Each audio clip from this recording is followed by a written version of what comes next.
So I'm up here on the site called locally Gomorrah, and this is the site that the archaeologists associated with Gomorrah. So here you can see that ashy layer that's just underneath the surface. This is full of burned pottery. It's full of the fragments of human bones. The question is what evidence is there of this burning sulfur that rained down? Well, it seems that the culprit are these sulfur balls that are also found in this area.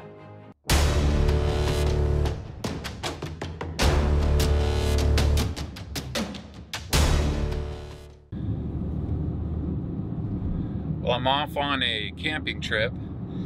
Today I'm driving down to the southeast shoreline of the Dead Sea.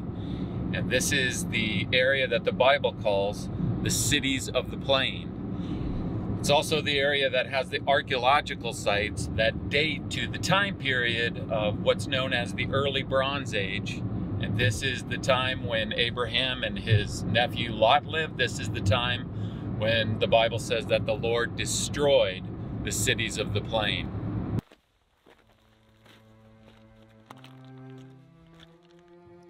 So I'm standing now at the largest of these early bronze sites on the southeast side of the Dead Sea. This one locally is known as Babadra and is the site that is associated with Sodom in the Bible. It was discovered as an early bronze site back in 1924. It was excavated in the 1960s and 1970s. And what archaeologists found here was this burn destruction that goes across this site. This city came to an end through a fire destruction. So here you can see this ashy burn destruction layer just underneath the surface. It's full of human bone fragments, burned pottery, and it's covering the entire site.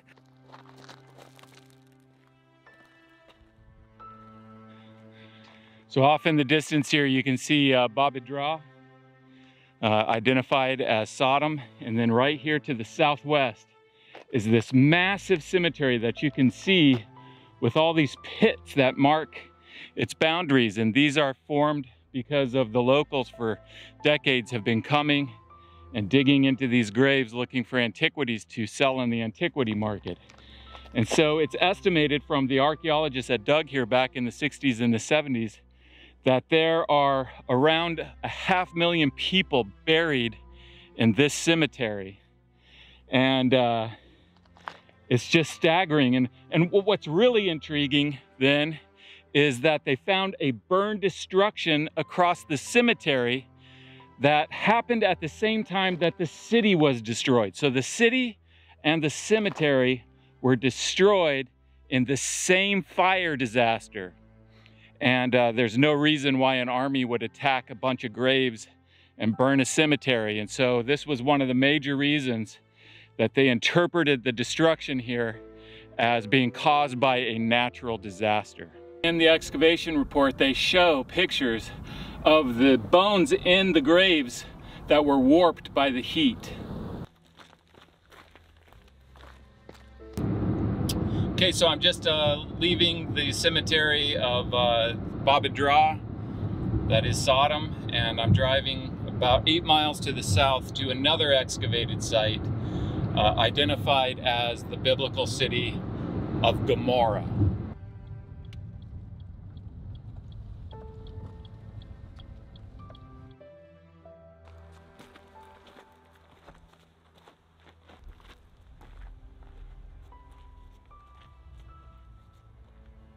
So I'm up here on the site called locally Gomorrah, and this tower behind me was excavated, and 2 skeletons were found underneath the collapse of the tower on this side and one on the other side.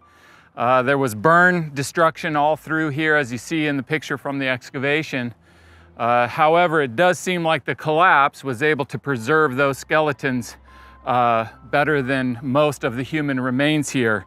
You can see there's ash right here, and human remains, bones, are all through this ash. As you can see, there's this destruction layer is filled with human bone remains. Here's some ribs found in this area, burned pottery, a total burn destruction. The excavators here, the main excavator here is Walter Rast, who excavated also at Babadra. And he describes what they found in the excavations here at Gomorrah. He writes, "The burnt debris covering this site has appeared in almost every area excavated. Whatever the cause, it was certainly a tragedy. Obviously, the town suffered a severe fire and was forever abandoned." Now, despite Walter Rast being a secular archaeologist, his conclusion about what he found in the excavations at Babadra and here in Gomorrah were these. He says this, "In the author's opinion, the vicissitudes of these two early Bronze III cities of Babadra and Gomorrah may well be reflected in the stories of Sodom and Gomorrah in the Bible." Okay, so Babadra was destroyed by fire at the same time that its cemetery was destroyed by fire. The city was never rebuilt. This city, associated with Gomorrah, has a burn destruction over it. The city came to a dramatic end with the fire destruction at the same time that Babadra was destroyed by fire. And this city was never, ever, ever lived in again. What is it that burned these cities and the cemetery at Babadra? The Bible describes it as burning sulfur raining down from the sky. And is there anything that matches this description that's still left in the geological record in this area? What is this burning sulfur? And there is an archaeology museum here that where the excavations that have taken place here over the years, the artifacts are on display. So I'm going to take you to that museum called the Museum at the Lowest Place on Earth and show you their display and what they make as a connection between the destructions and this burning sulfur described in the Bible. And so here at this archaeology museum, they have on display here these sulfur balls that are found in the area down near the Dead Sea. And so their interpretation is that these are the culprits, that this is what caused these cities in this area to be burned in the ancient past. Now, when I first saw this display, I got really excited and I went and scoured the archaeological sites searching for sulfur balls, and I couldn't find any anywhere. And so one day I was guiding a well-known geologist through this area, and I brought him here to this museum. I showed him this display, told him my dilemma, and he said, "Oh, well, these would not be preserved on land. They would only be preserved in water." And so he encouraged me to go look for them in the areas that were once under the Dead Sea. And so I went down near the shore of the Dead Sea and looked in these areas where the Dead Sea waters have receded. And this is when I started finding sulfur balls.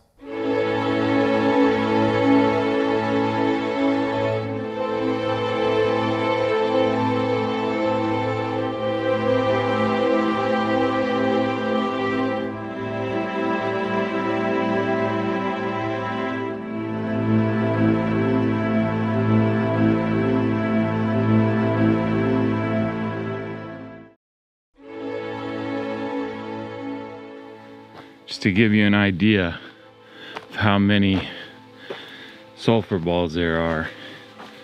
So this is a sulfur ball, sulfur balls. All these are sulfur balls.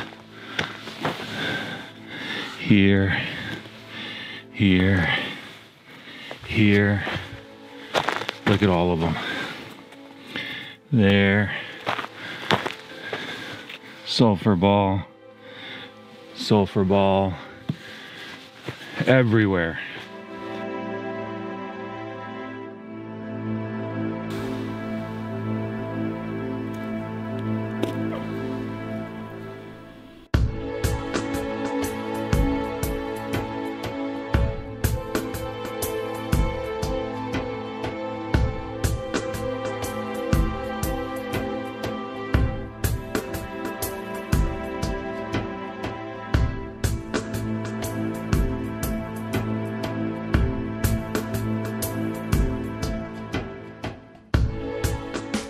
So where are these sulfur balls coming from? They're coming from this geological formation. You can see sulfur balls, what is called in situ, in place. They're placed right here in this particular layer. So if I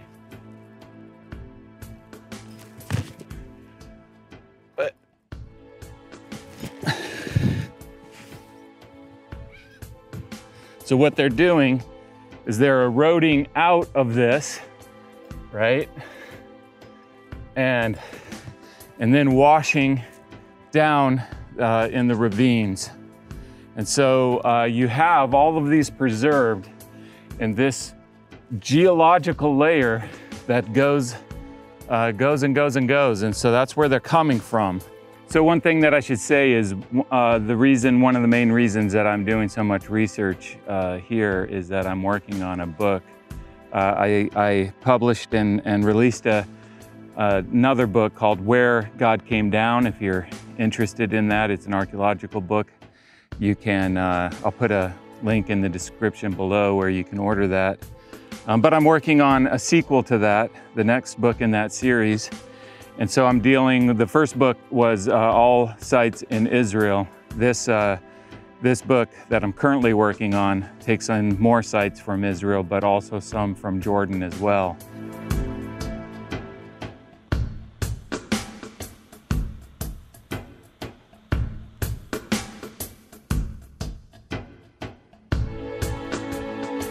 I'm gonna burn one of these sulfur balls just to show you how flammable they are.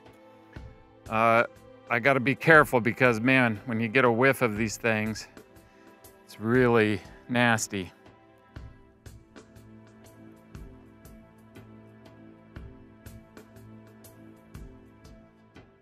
Okay, so this is one of the reasons why sulfur balls would only be preserved in water, because if they strike the land, then they're gonna burn up. You can see the goo, it's just melting down to goo and then dripping off. So really, anywhere that they would have landed on land, they would have burned up like this, and they would have burned anything flammable around them. This is how the cities in the plain were burned. However, if they would have hit the water of the Dead Sea, that would have extinguished them, and therefore they wouldn't have burned up. And they would have sank down to the bottom of the floor of the Dead Sea and been preserved in a geological layer.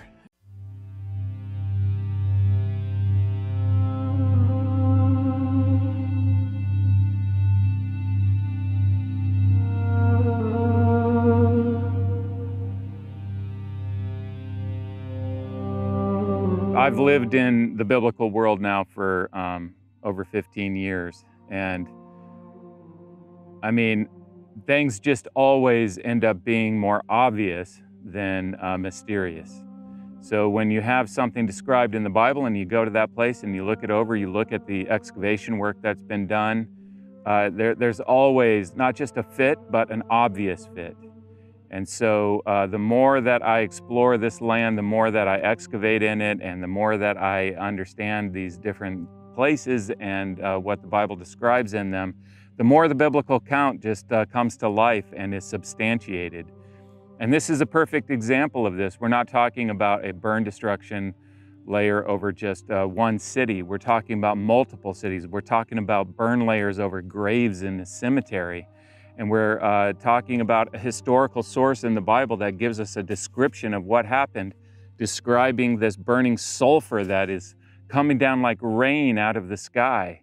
And then in this area, we have this geological phenomenon of these sulfur balls that are preserved in a geological layer and preserved because they were once under the Dead Sea. And so you bring it all together, the historical, the archaeological, the geological evidence, and we see very clearly how this all works exactly. It maybe still needs some more study, but we see very clearly the correlation between the history, the archaeology, and the geology, and so the biblical account is substantiated.